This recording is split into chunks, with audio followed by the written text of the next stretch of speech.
Uma alegria para nós estarmos de novo servindo a Deus aqui no meio dos irmãos. Nós nos retiramos aí por 10 dias por motivos de trabalho, de negócio, num treinamento que eu tinha que participar. E hoje nós estamos retornando aqui com uma palavra que eu creio que vai abençoar o teu coração. Eu gostaria que você abrisse a sua Bíblia no livro de Efésios, capítulo 5. Nesse meio tempo eu tive também o privilégio de ministrar essa mesma palavra lá em Limeira, na igreja batista mais forte lá da região. É uma igreja muito relevante, que tem feito um trabalho extraordinário, com muitos sonhos. Foi muito legal passar esses momentos lá, um grande mover de Deus no domingo passado lá. E foi uma alegria ver Deus nos usando e movendo aquela igreja, como eu creio que Ele pode fazer aqui conosco também.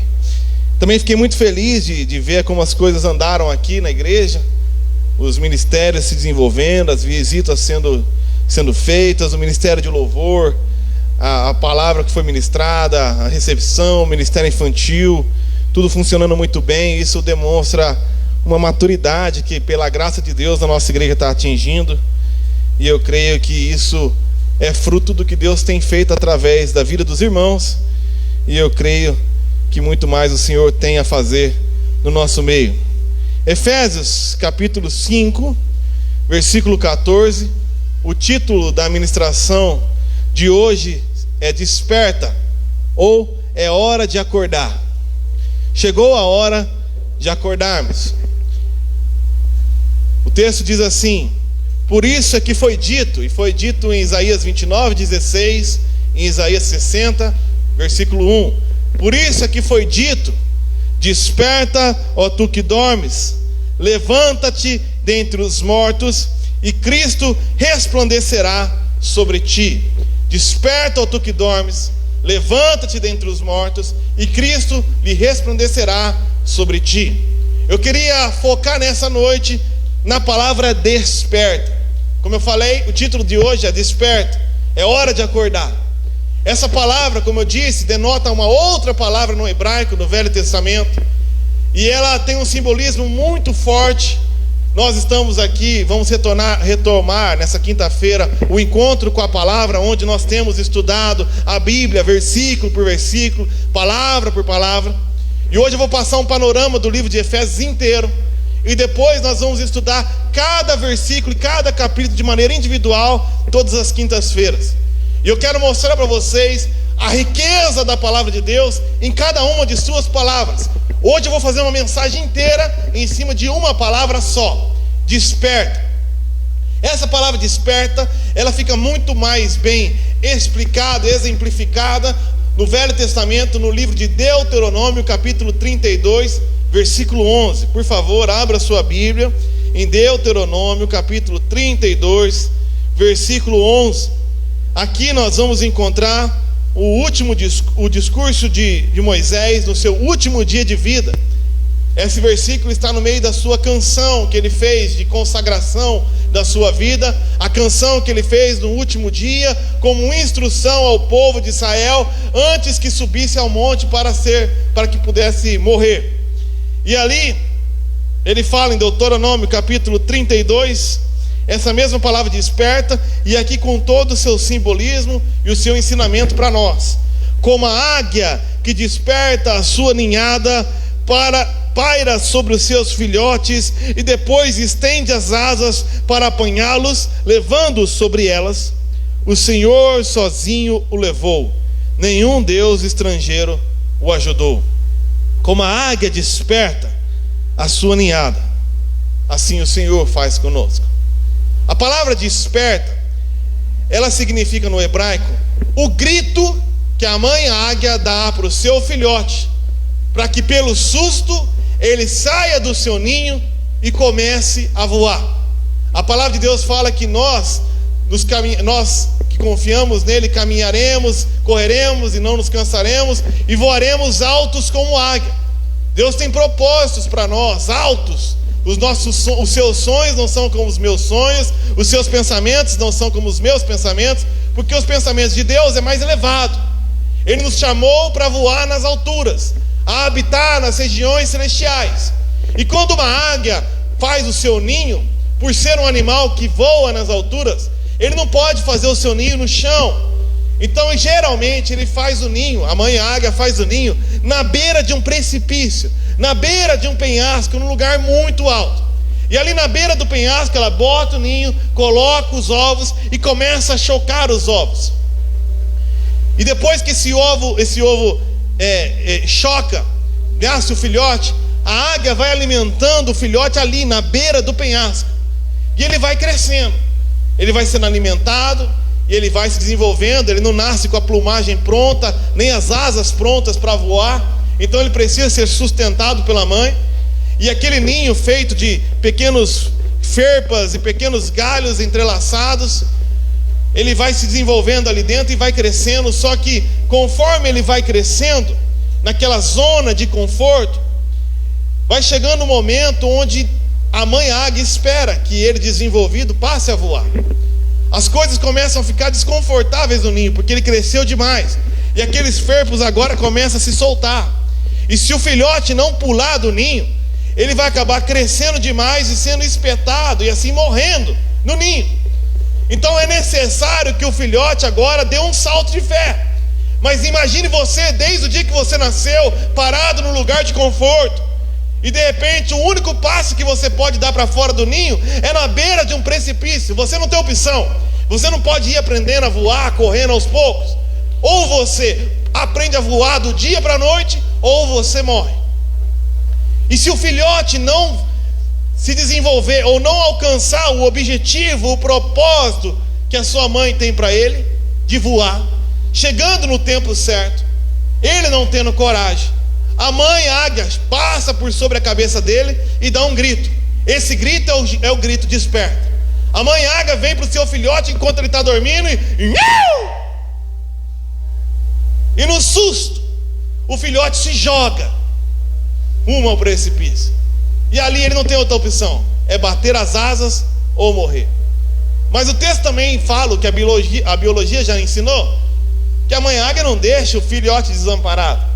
Ele vai tentar voar e vai tentar voar, mas se estiver perto de se espatifar no chão, a mãe águia paira sobre ele, pega o filhote pelas suas asas, e leva ele de novo para as alturas, para a zona de conforto? Não, e lança de novo, até que o filhote aprenda a voar. Nessa noite, o que Deus quer dizer para a minha vida e para a tua vida e para essa igreja é: desperta, chegou a hora de voar, chegou a hora de se arriscar, chegou a hora de se expor. A mesma palavra significa exposição. O filhote está na beira do precipício, e para que ele desfrute do plano de Deus para a sua vida, ele tem que se expor ao risco, se expor ao perigo, se expor ao seu propósito, crendo que ele vai fazer aquilo para o qual foi projetado para fazer: voar nas alturas, voar como águia. Voltando ao texto de Efésios, eu queria passar com vocês nessa crônica de maneira panorâmica.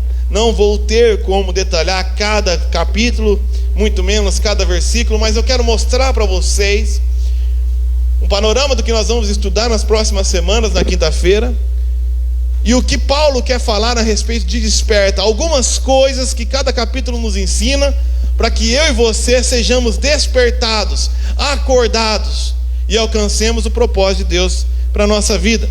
Primeiro, Efésios capítulo 1, versículo 1. No capítulo 1, o apóstolo Paulo nos desperta para a nossa identidade em Cristo Jesus. Olha que interessante esse versículo 1. Paulo, apóstolo de Cristo Jesus, pela vontade de Deus, a quem? Aos santos e fiéis em Cristo Jesus que estão em Éfeso. Olha que interessante. O apóstolo Paulo chama a igreja de santa e fiel. Se você continuar lendo esse mesmo capítulo, você vai ver várias outras afirmações. Ele fala que nós somos escolhidos para sermos santos e irrepreensíveis. Ele fala que nós somos predestinados. Ele fala que nós fomos adotados. Ele fala que nós somos a expressão da sabedoria de Deus. Ele fala que a incomparável riqueza, grandeza do seu poder está conosco, os que cremos. Em outras passagens, a palavra de Deus fala que nós somos sal da terra, luz do mundo, nação santa, sacerdócio real, povo de propriedade exclusiva do Senhor. E eu estava vendo uma meditação do meu pai a respeito desse capítulo, e ele falou uma coisa muito interessante. É impressionante como nós desvalorizamos o que a palavra de Deus diz, porque muitas vezes a gente fala que, nossa, na igreja tem as piores pessoas, na igreja só tem lixo. Se tem um lugar que tem gente ruim, é na igreja. E a gente está desfazendo o que a palavra está falando, porque Paulo fala, ele não fala aos lixos, aos que não são nada, as porcarias que estão em Éfeso, ele fala aos santos irrepreensíveis, aos fiéis que estão em Éfeso. Nós somos aquilo que a palavra de Deus diz que a gente é. A expressão no hebraico para a palavra de Deus é davar. Davar significa palavra de Deus. A mesma palavra davar significa fato, coisa. Então quando você quer dizer em hebraico aconteceu uma coisa chata, você vai falar aconteceu um davar chato. Houve um fato que ocorreu em Bela Vista, houve um davar.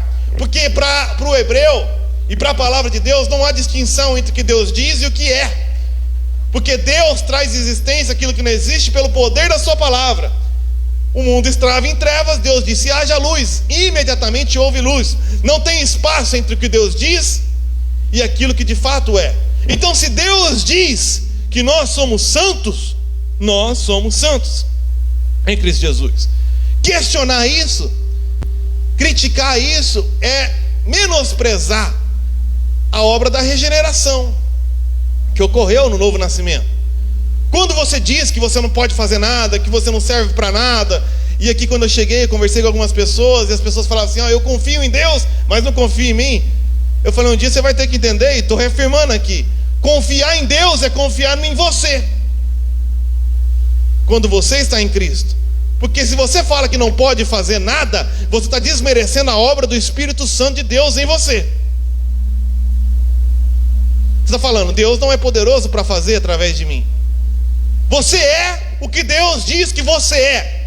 Você olha para aquele filhote de águia, ele não sabe voar, ele não parece uma águia, ele não tem plumagem de águia, mas aquele filhote é uma águia. E a palavra de Deus fala que a todos os que creram, deu-lhes o poder de se tornarem filhos de Deus. Então talvez você se olhe no espelho, você não tenha plumagem de filho de Deus, as tuas asas não cresceram, a tua plumagem não brotou, mas se você crê, você é um filho de Deus. Então desperta para o que Deus diz que você é. Para de mimimi, para de autocomiseração. Você é um filho de Deus, porque Ele disse que você é. No capítulo 2, o apóstolo Paulo nos desperta para uma transposição, para uma nova posição onde nós estamos. Ele começa dizendo, no capítulo 2, versículo 1, presta atenção, vocês estavam mortos em suas transgressões e pecados, nos quais costumavam viver quando seguiam a presente ordem desse mundo, e o príncipe do poder do ar, o espírito que agora está atuando nos que vivem na desobediência. Anteriormente, todos nós também vivíamos entre eles, satisfazendo a vontade da carne. Ele fala, vocês estavam mortos nos seus delitos e pecados. No versículo 11, ele fala que anteriormente vocês eram gentios, vocês eram incircuncisos. No versículo 12, ele fala que nós estávamos separados da comunidade de Israel, éramos estrangeiros. E de repente ele começa a falar, mas agora vocês estão vivos em Cristo Jesus. Antes vocês eram forasteiros, mas agora vocês são concidadãos do reino dos céus. Antes vocês estavam afastados, mas agora estão perto. Antes vocês eram de longe, mas agora o Senhor faz morada pelo seu Espírito em vocês, no versículo 22. Nós temos que nos tocar, nos despertar. É hora de acordar para o fato de onde o Senhor nos posicionou. E no versículo 6 diz, nos ressuscitou com Cristo e com Ele nos fez assentar nos lugares celestiais em Cristo Jesus. Anteriormente nós estávamos no império das trevas, mas fomos transportados para o reino do Filho do seu amor. Então o teu corpo está sentado aqui nesse banco em Bela Vista, mas o teu espírito está assentado nos lugares celestiais em Cristo Jesus. Essa é a minha posição. Desperta, porque tudo está sujeito a isso. Quando eu chego aqui em Bela Vista de volta de viagem, eu chego com a autoridade de quem está assentado nos lugares celestiais. Você tem noção? Então eu não tenho medo de nada. Eu não me importo. Eu não me preocupo, porque as coisas daqui não atingem as coisas de lá. Não é a coisa da terra que governa o céu, é o céu que governa a terra.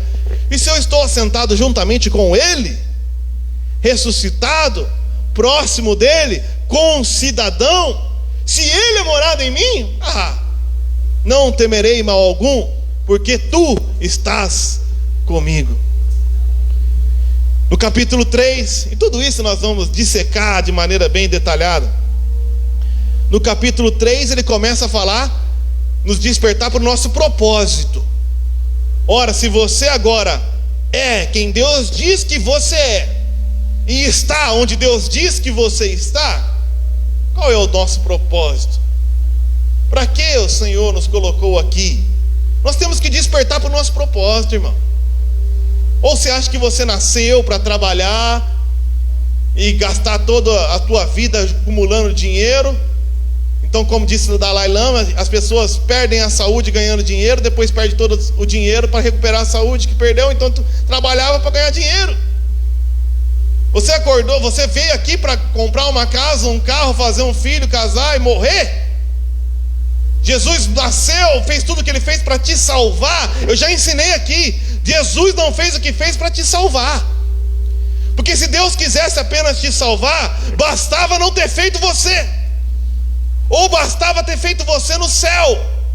Tem um propósito maior dessa graça que operou em nós. Se somos quem Deus diz que nós somos, e estamos onde Deus diz que nós estamos, tem um propósito maior para tudo isso. E o versículo 10 fala que a intenção dessa graça era que agora, mediante a igreja, a multiforme sabedoria de Deus se tornasse conhecida dos poderes e autoridades nas regiões celestiais, de acordo com o seu eterno plano que Ele realizou em Cristo.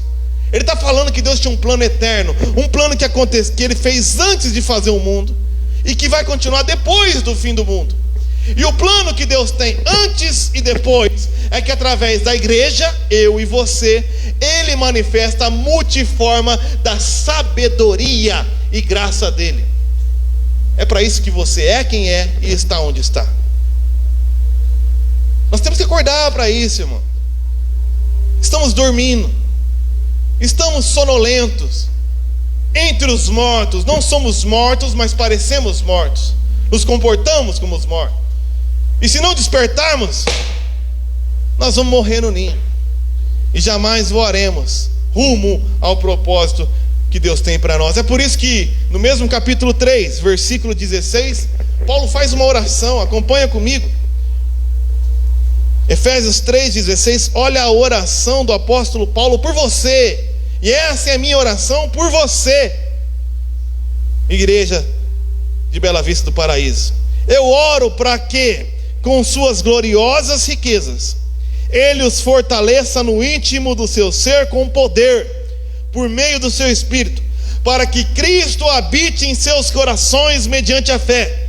E oro para que vocês, arraigados e alicerçados em amor, possam juntamente com todos os santos compreender a largura, o comprimento e a altura e a profundidade, e conhecer o amor de Cristo que excede todo conhecimento, para que vocês sejam cheios de toda plenitude de Deus.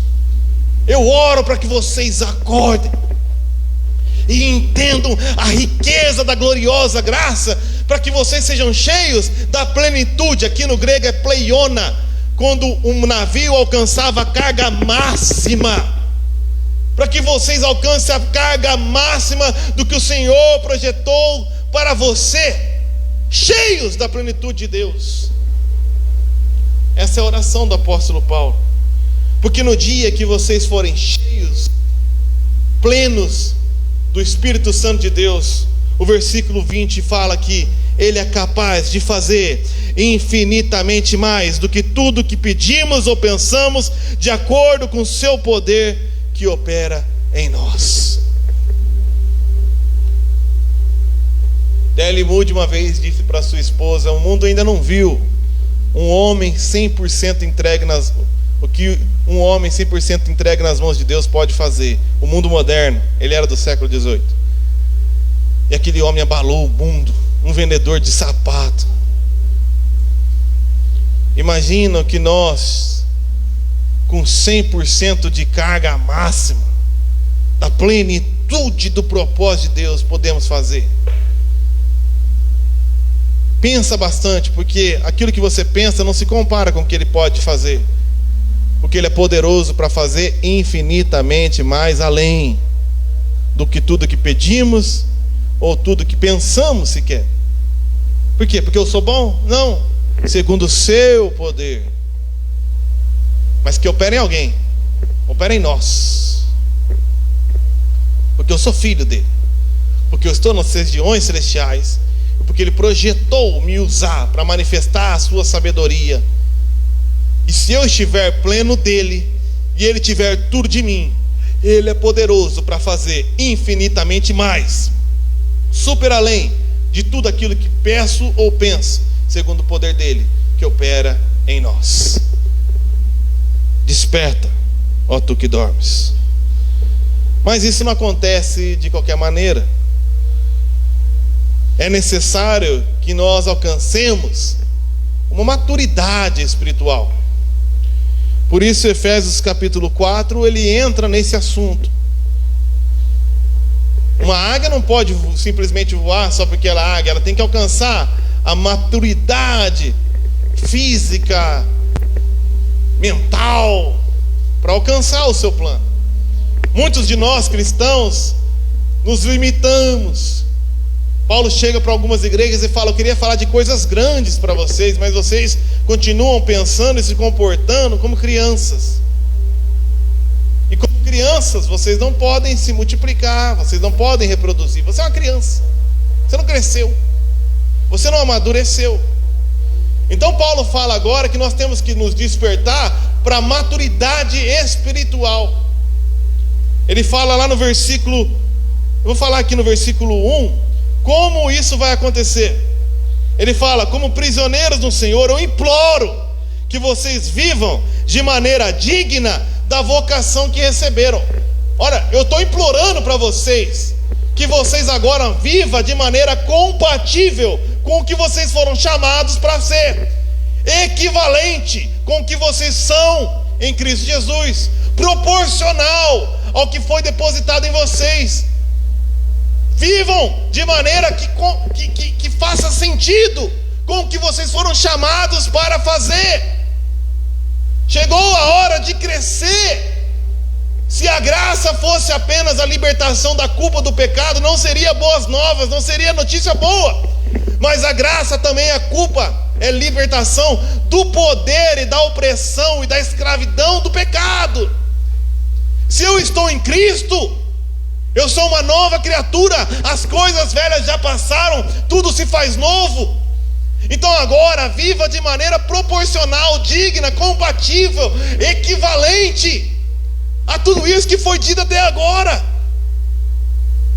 E como que essa maturidade é desenvolvida?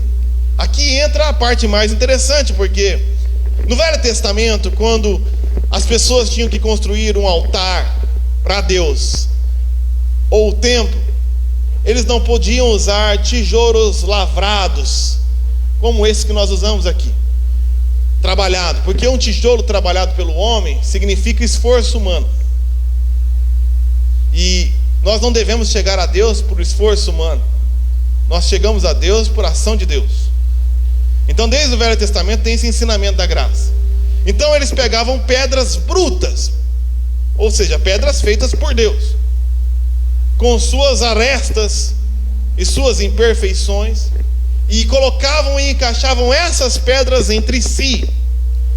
E como era feito o encaixe? O encaixe era feito através do atrito entre essas pedras, ou seja, a imperfeição dessa pedra em atrito com a imperfeição dessa outra pedra eram atritadas até que houvessem um encaixe. Você está entendendo o que eu estou querendo dizer aqui?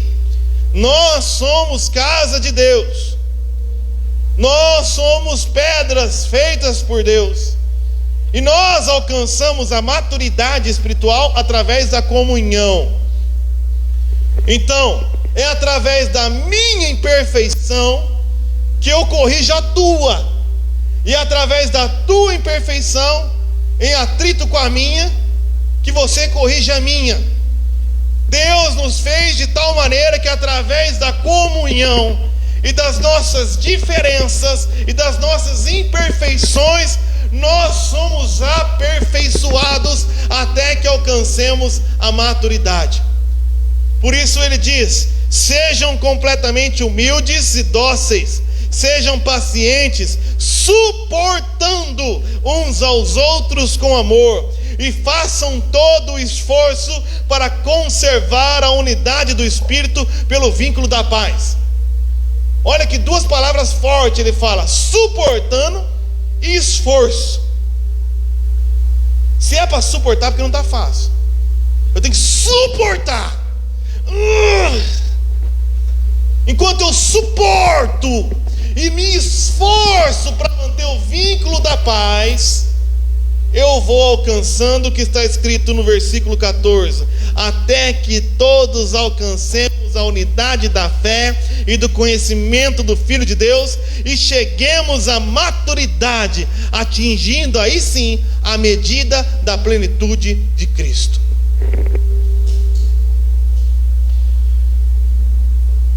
A maturidade espiritual é alcançada através do atrito das relações imperfeitas que ocorrem dentro da igreja, dentro da sua família, dentro das suas relações no seu trabalho. Então, antigamente tinha os essênios e eles se retiravam às cavernas, e hoje tem os monges e eles vão nos monastérios porque eles querem ser perfeitos, eles querem ser santos. Meu irmão, ser santo no meio do mato, sozinho na caverna, todo mundo faz. Eu quero ver você manter a santidade, casado, 30 anos, com 200 filhos dentro de casa, com um vizinho que solta um funk todo domingo à tarde, trabalhando num serviço que o teu patrão é insuportável. É aí que você vai ser levado à maturidade espiritual. É aí que vai ser testado se você de fato chegou aonde Deus falou para você chegar. É aí que você vai manifestar o que de fato Deus fez na tua vida. É nos atritos das relações. É aí que nós vamos testar se a teoria se tornou prática, porque ele começa a falar sobre isso no versículo 22 do capítulo 4. Então, quanto à tua antiga maneira de viver, vocês foram ensinados, e eu também já ensinei isso aqui, a despir-se do velho homem, que se corrompe por desejos enganosos, e serem renovados no modo de pensar, e revestir-vos do novo homem, criado para ser semelhante a Deus em justiça, em santidade, proveniente da verdade. Olha, nós vamos celebrar aqui que Jesus Cristo morreu por nós, mas não apenas isso, que juntamente com Ele nós fomos sepultados, Romanos 6. Então o velho homem que eu herdei de Adão, o homem caído, o homem rebelde, mentiroso e ególatra, foi crucificado com Cristo. A Bíblia nos ensina que nós nascemos em pecado, nós nascemos mortos. Basta você ter uma criança pequena na sua casa e você vai perceber que a alma dela é pura e inocente, mas o espírito dela é caído. A criança já nasce sabendo mentir, a criança já nasce egoísta. Por isso lá para os 2 anos, uma das primeiras coisas que a criança aprende a falar é meu, egoísta. A criança já nasce rebelde. não toca aí, não toca aí. Toca, pula, se joga, rebelde, mentirosa. Já contei aqui, a Laurinha foi lá, pintou a parede da nossa casa inteira, com a bonequinha no colo. A Ana estava na escola, e a Renata chegou e falou assim: Laura, 2 anos de idade. E ninguém chegou para ela e ensinou a mentir. Olha, quando você se colocar em encrenca, como é que você ensina isso para uma criança de 2 anos? Quando você estiver em perigo, fale uma coisa que não é verdade para você se livrar. Não tem como ensinar isso. Isso vem de dentro, isso vem de Adão. Laura, o que você fez? Não fui eu. Não fui eu. Você pintou a parede, Laura? Não fui eu. Quem foi? A Ana. Mas a Ana não está aqui, Laura. A Ana está na escola. Foi a boneca. Mentirosa. Mas a boa notícia é que Romanos 6 nos diz que esse velho homem, rebelde, mentiroso e ególatra, egoísta, foi crucificado com Cristo. Morreu. Quando você aceita, ou quando você crê no sacrifício de Jesus, a partir daquele momento você recebe pela fé o que já aconteceu na cruz antes da fundação do mundo, que o teu velho homem foi crucificado com Cristo.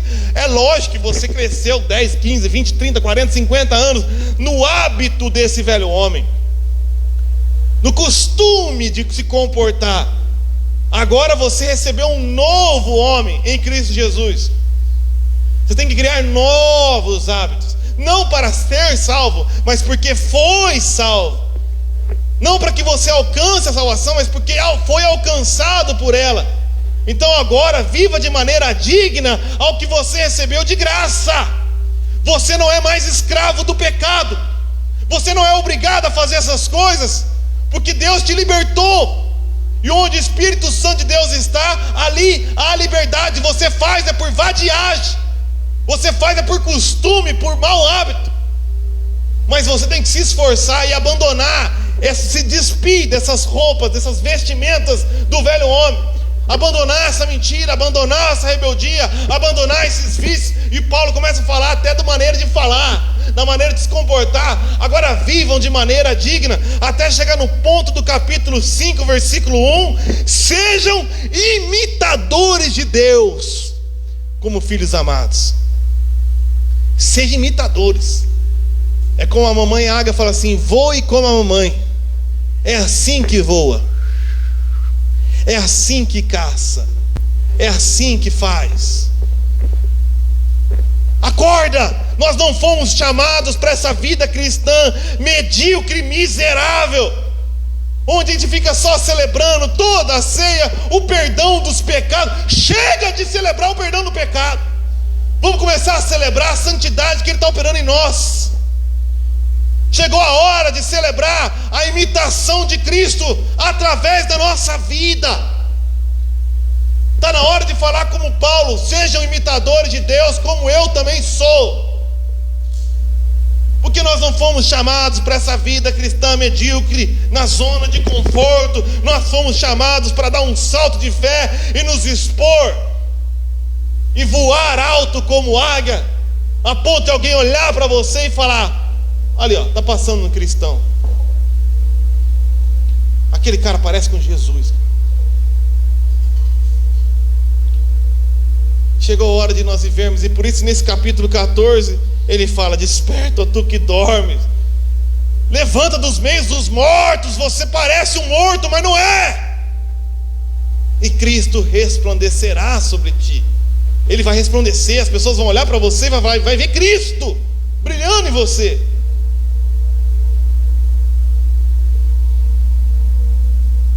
Mas isso é muito difícil, pastor. Isso é complicado. É complicado. Eu já ensinei aqui que essa transformação, ela ocorre por meio da convivência. Por isso, no versículo 18, ele dá a dica de como se tornar um imitador de Deus. Ele fala: não se embriagueis com vinho, que leva à libertinagem, mas enchei-vos do Espírito Santo de Deus. Você quer se embriagar? Se embriaga do Espírito Santo. Porque a gente fica se enchendo das coisas desse mundo e depois não sabe porque a gente se parece com o mundo.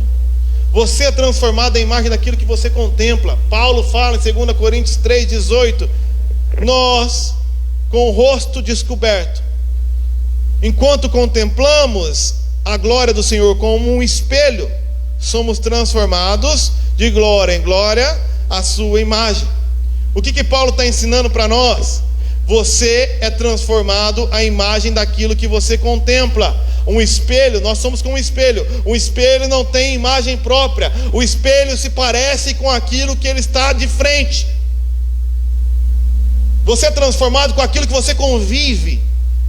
Vou tentar exemplificar para ficar ainda mais claro. Eu nasci no Rio de Janeiro. Fui pregar lá em Limeira. A pastora lá era carioca.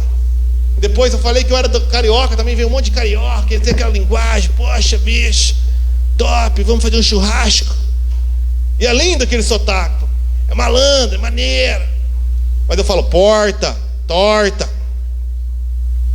Porque por mais que eu seja carioca, eu fui transformado em imagem do que eu contemplei desde o dia que eu nasci praticamente. Paranaense no norte do Paraná. Então do lado de Limeira tem Piracicaba. Eles falam Piracicaba. É nisso que eu me transformei. Porque você é transformado à imagem que você contempla. É assim que você aprende a gíria. É assim que você aprende os dialetos. É assim que você aprende o idioma.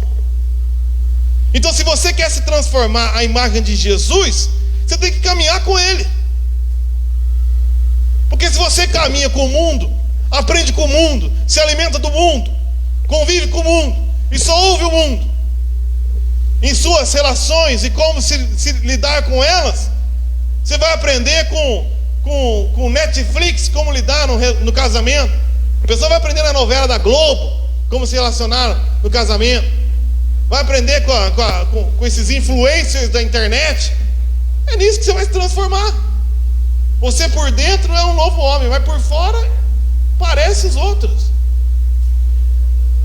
Tem que ser despertado para o que você foi chamado, para caminhar com Ele como Enoque, até ser tomado, a ponto de ser transformado de tal maneira, ser essa radiação de Deus invadir o seu interior, te mudando de dentro para fora, numa verdadeira metamorfose, numa verdadeira regeneração, a ponto de você resplandecer a Cristo. E aí a sua maturidade e a sua verdadeira vida cristã vai ser testada aonde? Se ela é trabalhada pelos relacionamentos, ela também se desemboca nos relacionamentos. Isso que é interessante. Então você recebe de Deus, é trabalhado pela comunhão, para que você agora, parecido com Deus, demonstre na comunhão. Por isso que Paulo fala: você quer ver a tua vida cristã? Então desperta. Versículo 22 do capítulo 5. Que você tem que ser crente e resplandecer Cristo, não é dentro da igreja não, é no seu casamento. Mulheres, resplandeça Cristo para o seu marido. Marido, resplandeça que você ama a Deus, amando a sua esposa como Cristo amou a igreja. É aí que nós vamos ver se você é crente. Tem aquela história do diácono, da esposa do diácono, que pegou a mudança e desembarcou na porta da igreja. E o pastor, assustado, viu o caminhão da mudança e tiraram a geladeira, tiraram a cama, tiraram o fogão, tiraram o armário. O pastor falou: peraí, irmão, o que está acontecendo? Pastor, nós vamos mudar para a igreja. Não é assim não, irmão. Você não pode mudar para dentro da igreja, você tem em casa. Não, eu vou mudar para a igreja, porque meu marido, diácono, aqui dentro da igreja é um santo, mas em casa é um demônio. Ser crente aqui é fácil, irmão. Eu quero ver se você é crente na tua casa. É que nem um soldado que tem coragem dentro do quartel. No quartel tá lá, eu quero ver no front. Eu quero ver com metralhadora voando e bala voando na tua cabeça. É lá que a gente vai ver se você é um soldado. É na tua casa que a gente vai saber se você é crente ou não. É na tua casa que você tem que resplandecer Cristo. Porque se você não resplandece nem com a tua casa, nem com a tua mulher, nem com o teu marido, quanto mais comigo. E não para por aí. Ele continua falando no capítulo 6, versículo 1, que você tem que resplandecer Cristo nas relações entre pai e filho. Então, pais, resplandeça que Cristo na vida do teu filho. O teu filho tem que ver Cristo em você, não é irmãozinho da igreja. O orgulho do pai é ver um filho querendo adorar a Deus, porque vê eu adorando a Deus na minha casa. Meu orgulho é saber que minha filha, desde quando fez 13 anos, no dia 19 ou 21, que eu nunca lembro, 21. Viu, filho? Eu não sei teu aniversário, mas eu sei mais coisas. Eu dei 10 livros para ela de 300 páginas cada, e ela já acabou os 10 livros. E entre cada livro tem que ler um livro da Bíblia. Então minha filha já leu 3.000 páginas desde o dia 21 de janeiro. E está chegando agora 7 livros das Crônicas de Nárnia para ela ler. Isso não é porque alguém impôs, é porque ela vê o pai dela lendo. Isso que me dá. É ali que eu mostro. O orgulho é a Laura ficou seguindo a Renata e imitando, e foi irritando a Renata. E foi imitando, e a Renata falava, e ela, arruma a casa. Parecia uma sombra. E a Renata falou, para de me imitar. Não, mãe, é que eu quero ser igual a você. É isso que faz você. É aí que vê, cara. Porque fazer isso aqui, quantas pessoas pregam até melhor, muito melhor. Mas você resplandece Cristo na tua casa. Filhos, você quer ser crente? Não mostre a Deus para o teu pastor, mostre a Deus para o teu pai.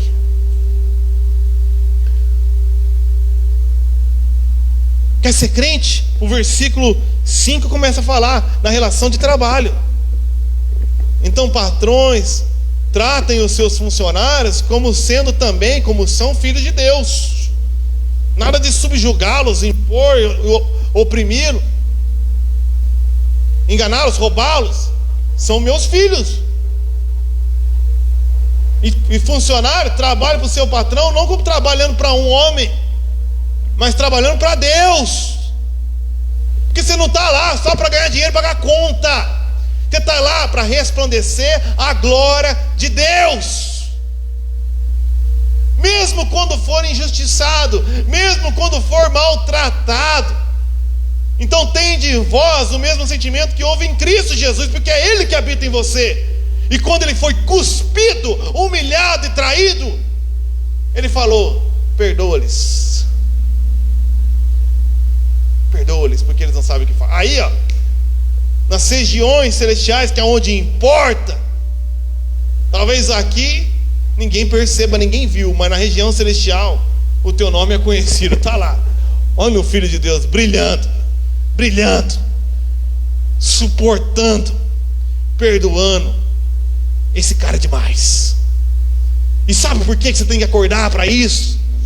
Você tem que acordar, irmão, porque a tua luta não é contra o teu patrão. A tua luta não é contra teu pai, contra teu filho, contra tua mulher, contra teu marido. A tua luta não é contra o teu vizinho. A tua luta não é contra a esquerda, a direita, a China, os Estados Unidos. O texto conclui assim, versículo 12: a nossa luta não é contra as pessoas, mas contra poderes e autoridades, contra dominadores deste mundo em trevas, contra as forças espirituais do mal nas regiões celestiais. Então eu não estou lutando contra você. Fala mal de mim, perca o teu tempo, cara.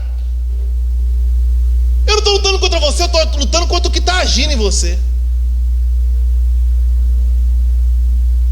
Eu estou lutando contra o que opera. E se a luta é nas regiões celestiais e eu estou assentado com Cristo nas regiões celestiais, vou usar armas celestiais. Poxa, como que eu vou usar uma arma humana para combater um problema que é espiritual? Isso tira a pessoalidade da pessoa. Então perdoa a pessoa, libera perdão para a pessoa e luta contra o que está operando nela. Não, já captei vossa mensagem, amado mestre. Eu vou orar por você, cara. Eu vou orar quando está operando na tua vida. Vou usar armas espirituais, porque maledicência não resolve nada, briga não resolve nada. Sair no soco não resolve nada, processar não resolve nada, mas existem coisas que resolvem. Por isso no versículo 13, estou concluindo: vistam toda a armadura de Deus, para que possam resistir no dia mau e permanecer inabaláveis. Inabaláveis. Depois de terem feito tudo, porque às vezes a gente faz muita coisa e termina totalmente abalado. Que luz que está piscando? E fica todo lá, porque lutou com a carne contra o espírito, não funciona, fica desgastado. Eu luto no espírito. Quais são as armas? O texto continua dizendo: mantenha-se firmes, cingindo com o cinto da verdade. Primeira arma, verdade. E vestindo a couraça da justiça. Segunda arma, justiça. E tendo os pés calçados com a prontidão do evangelho da paz. Se possível, tenha paz com todos. E além disso, usem o escudo da fé, com o qual vocês poderão apagar não alguns, nem a maioria, mas todas as setas inflamadas do inimigo. Eu estou com fé, pode vir. Se eu estou com o escudo da fé, vai, manda. Sabe aquela história de ter medo de macumba, ter medo de olho gordo, ter medo de inveja? Eu não tenho medo, eu tenho fé. Eu tenho fé, irmão. Olho gordo, quem tem medo de olho gordo é quem não tem escudo. Uma vez uma macumbeira chegou na igreja, estava incomodada com o pastor e falou para ele assim: eu vou fazer uma macumba para acabar com a tua vida. Ele falou assim: meu, o que você precisa? Eu preciso de uma foto da tua família. Ele falou: mas tira agora. Chamou a mulher e os filhos. Tira agora. O que você vai fazer? É um trabalho para você capotar o carro e morrer. Ela pegou o carro, foi embora, capotou. Foi parar no hospital. Ele chegou no hospital e falou: irmã, você é doida, você jogou a flecha, bateu no escudo, voltou em você. E essa mulher se converteu, o centro de macumba dela virou a igreja até hoje lá. Chama Igreja Bíblica da Paz. Porque quem tem o escudo da fé não precisa entrar em guerra.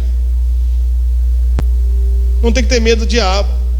Já contei aqui, meu avô morava do lado de um terreiro. O pai de santo tinha que pedir para meu avô sair na sexta-feira, porque senão o santo não baixava, irmão.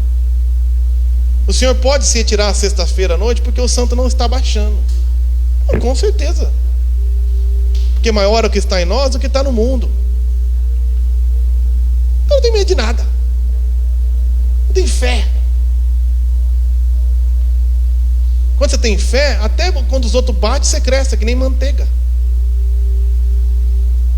Até o mal que tornam para você, Deus torna em bem. Então não tenha medo. Além disso, usem o capacete da salvação e a espada do Espírito, que é a palavra de Deus. Orem no Espírito em todas as ocasiões, com toda oração e súplica. Tendo isso em mente, estejam atentos e perseverem na oração por todos os santos. Desperta. Deus tem muito para fazer na tua vida. Ele é poderoso para fazer infinitamente mais, além de tudo que pedimos ou pensamos. Você foi chamado para voar. Não morra no ninho. Se exponha, dê um salto de fé e confie que Ele já preparou tudo para que você faça aquilo que nem olhos viram, nem ouvidos ouviram, nem jamais penetrou no coração de homem algum, porque Ele preparou para aqueles que o amam. Essa é a minha oração para a nossa igreja, essa é a minha oração para o nosso ministério. Uma vez eu falei, e já estou quase partindo para o encerramento e partindo para a ceia. Eu estava numa ceia, e eu já contei essa história aqui, eu acho. E na ceia eu falei uma frase, porque eu tinha uma agonia em Londrina, eu queria ter a maior igreja de Londrina. Infantilidade. Eu era infantil. Aí um Deus dia me pegou e falou assim: eu vou te levar para a maturidade, Mateus. Você está muito preocupado em ter a maior igreja de Londrina. Eu quero que você tenha uma igreja maior que Londrina. O que ele queria dizer não é o número de pessoas congregadas, era que o que a gente fizesse naquela igreja repercutisse maior do que mais do que na própria cidade. Eu falei para vocês aqui de como foi bom ver os irmãos trabalhando essa semana. Você imagina, irmãos, 11 pessoas iletradas, analfabetas, sem televisão, sem internet, sem dinheiro, sem carro. Tocaram terror no mundo inteiro. E por causa deles nós conhecemos o Evangelho. Nós temos mais do que 11 pessoas aqui. Essa igreja de Éfeso era uma igreja do tamanho da nossa, numa cidade com 25 mil pessoas só. O que nós, cheios da plenitude de Deus, cada um cheio da plenitude de Deus, pode fazer nessa cidade, nesse estado, nesse país, no mundo, sabe Deus. Obviamente que se você for chamado para assistir ou pregar todo domingo, isso não vai acontecer nada. Mas se você despertar para quem você é, onde você está e para o que você foi chamado, nada poderá nos resistir. As portas do inferno não prevalecerão. E a gente pode fazer, talvez não a maior igreja da cidade, não que é difícil, porque aqui não tem nenhuma igreja grande. A gente pode fazer uma igreja que abençoa muito mais do que a cidade. Eu ensinei isso numa ceia. O Fernando estava lá, a Fábia. Trabalhei muito aquele dia. Deu 34 horas seguidas, sem parar. A ceia era domingo às 10. Eu parei de trabalhar, comecei na sexta e terminei no domingo às 6 da manhã. Eu não tinha condições humanas de pregar na ceia, numa chácara. E aí eu cheguei e na ceia não tinha forças na chácara, e Deus falou assim: hoje você não vai pregar. Essa igreja tem que aprender que eu não atuo só em você, eu atuo como atuou essa semana, quando o Lucas prega, quando a Ana canta no louvor, quando o Vandinho vai fazer uma visita, a Isabela vai visitar um irmão. Eu atuo em todo mundo. A igreja tem que entender que o milagre que você precisa está na mão dele, e a palavra de Deus que você precisa está na boca dele. E vocês vêm aqui só olhando para mim ou para Renata. Tem que começar a olhar para o lado e começar a olhar para dentro de que Deus está escrevendo na vida de vocês. E eu falei: hoje eu não vou pregar, vocês vão pregar entre si. E tinha uma irmã que tinha um filho que dava muito trabalho, um moleque que realmente era terrível. A mulher tinha dinheiro e gastou todo o dinheiro que tinha com psicólogo, psiquiatra, e nada resolvia a criança. Não tinha remédio que tarava aquela criança. Ela não era uma criança bagunceira, era uma criança terrível. Terrível. E lá tinha uma outra irmãzinha, a irmãzinha que o Fernando pediu para orar, que está lutando contra o câncer agora. Japonesa, quietinha, ninguém dava moral para ela. E eu falei: converse com alguém que você nunca conversou dentro dessa igreja.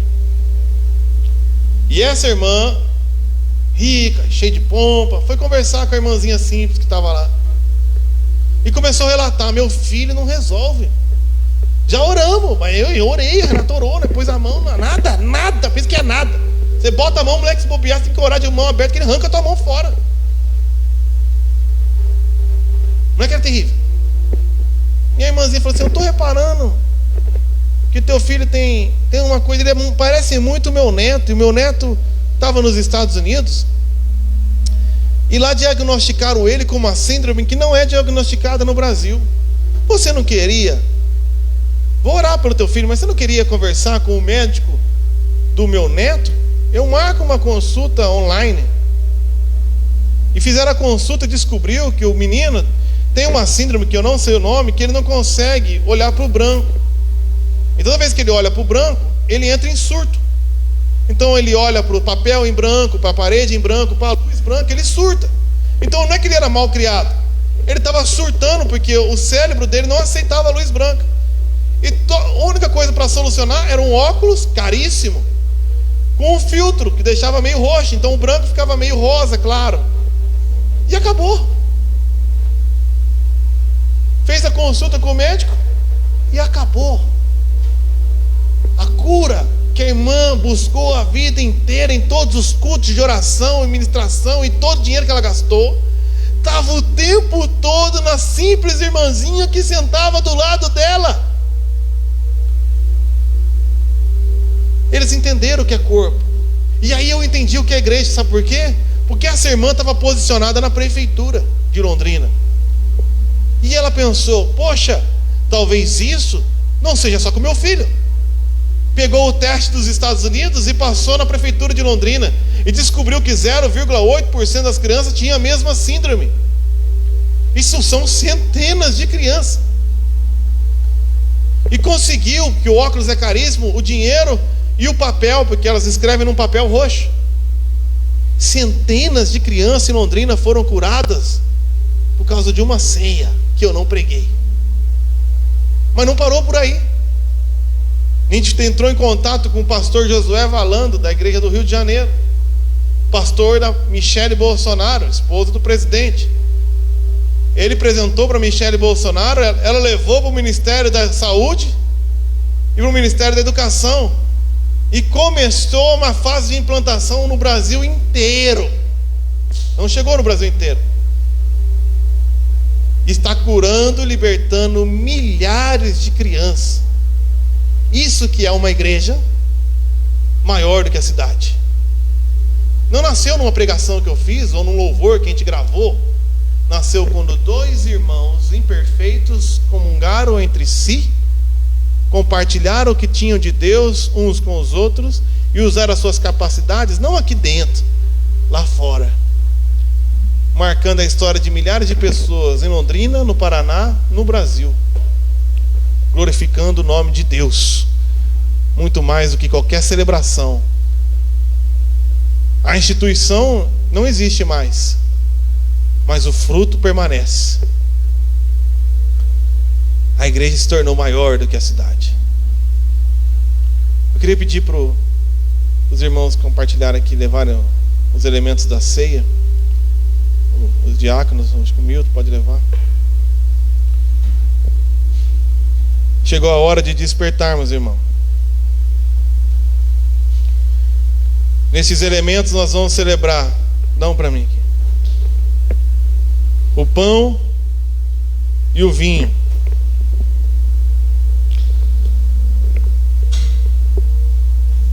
Chegou a hora de despertar para dois elementos cruciais da vida cristã. Primeiro, sangue de Jesus Cristo. Se você for lá puxar um exame de sangue da Annelise, você vai encontrar meu sangue nela. Na Laura também. Por isso que as alergias que eu tenho, elas têm. E muitos dos talentos natos que eu tenho, elas têm também. Eu postei eu acho que ontem no Instagram, o jeito que a Renata para e olha para trás é simplesmente igual o jeito que a Annelise para na parede. Porque dentro do sangue da Annelise corre o sangue da Renata. E aqui está simbolizando o que espiritualmente ocorre. Que se somos coparticipantes do sangue de Cristo Jesus, que nos purifica de todo pecado, significa que nos tornamos filhos de Deus. Sabe o que significa? Que dentro de você corre o sangue de Jesus. Então, se corre o sangue de Jesus em você, você se parece com Ele.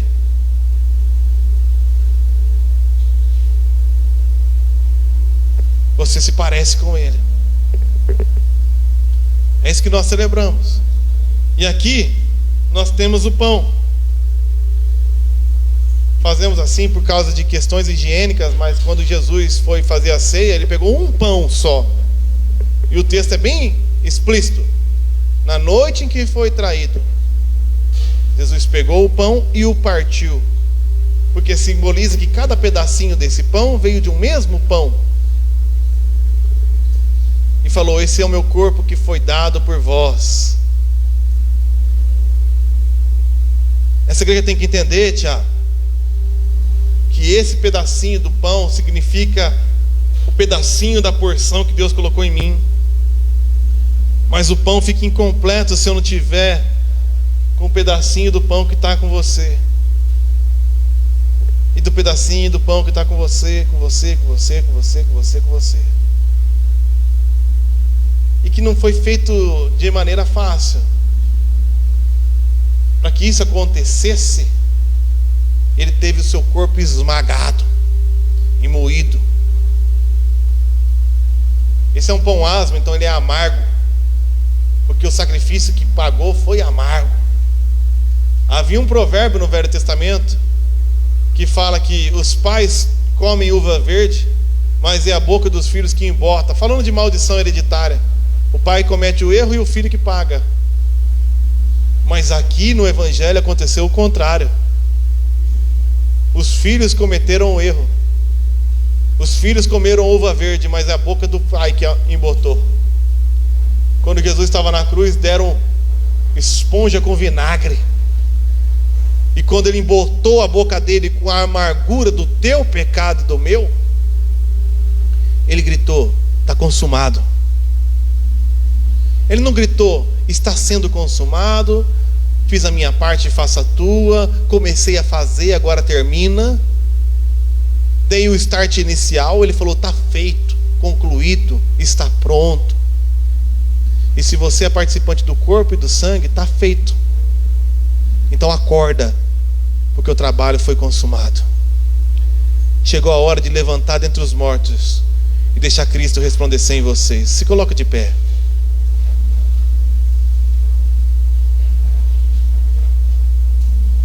Desperta.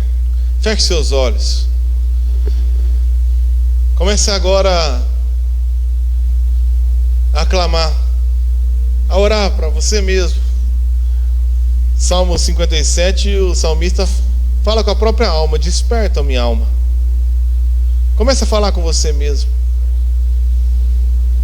O que eu preciso despertar? Será que eu preciso despertar para quem eu sou? Eu sou filho de Deus. Será que eu preciso despertar para onde estou? Eu estou em Cristo Jesus, nas regiões celestiais.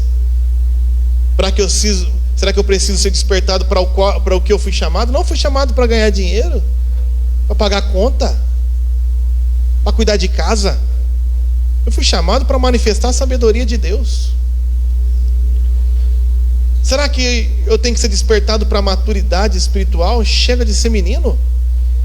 Chega de cair nos mesmos erros. Chega de tropeçar na mesma pedra. Está na hora de aprender a andar. Está na hora de aprender a correr. Está na hora de aprender a voar. Será que eu preciso ser despertado para uma vida de comunhão com Deus, a ponto de andar tanto com Ele que a sua radiação de glória me transforme a sua imagem e eu me torne um imitador de Jesus,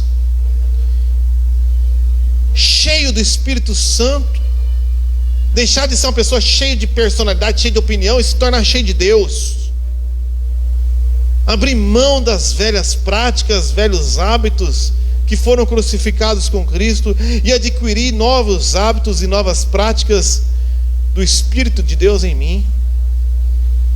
Será que eu preciso acordar para a maneira como me relaciono e manifesto a glória de Deus no meu casamento?